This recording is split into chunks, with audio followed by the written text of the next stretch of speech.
waan ka baxayaa xisbiga qeyl sharci inta laabada sharciga laga qaado ee waafaqsan iyadoo qodobada distoorka ee xisaabta u yaal xeer number 14 iyo xeer 21 ay jabiyeen taas waa digniintii hore maanta inta ka baxday ee bayaamisay ee xafladda ka qayb gashay kulmiye marka oo horeysa waxaan leenahay nasiibsada kulmiye cid waa ka baxdeen sida u bayaamiseen baa uga baxdeen nasiibsada mar labaadkana dalku wuxuu ku taagan yahay sharci xeer number 14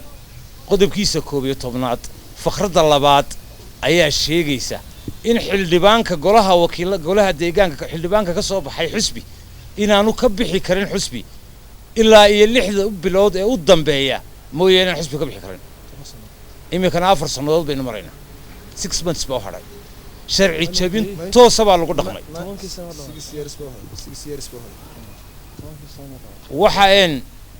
waxa maxaan ku yiraahdaa halka ka cad in ay sharciyadii si toos uga talaabsadeen waxa kale oo sharciyada ka talaabsaday xisbiga kulmiye sharciyada noo taala markuu jabiyo uu ku dhawaaqayay niyuucid xisbi shahaada haysta oo meel fadhiyo oo la yiraahdo niyuucid ma jirto guddiga diiwaangelintuna horey uga soo saartay go'aan qodobka ay ku dhawaaqeen in niyuucid haddii guddiga diiwaangelintu haysana waa baab gaar ah haddaanay guddiga diiwaangelintu hayn wax la yiraahdo niyuucid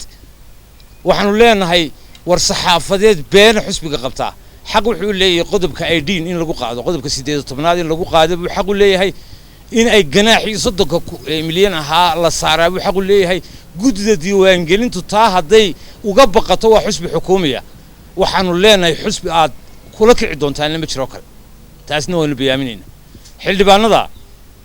dacwadooda oo sharciyeysan oo si fiir sharciga ahayd martay ayaanu u gudbinaynaa cid xaq u leh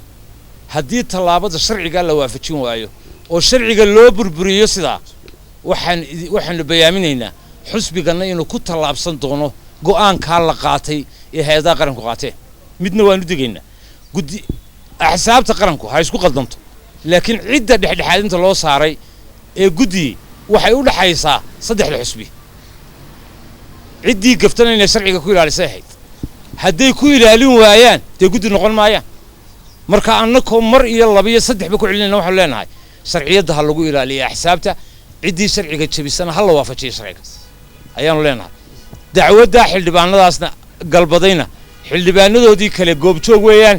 matalan imika waxay nala jooga xubna ay nala jooga halkan ka muuqda oo xisbiga ah oo xaq u leeyahay inay galaan oo xilsiwayaashiya way nala joogaan waa goobjoog iyaguna hargeysa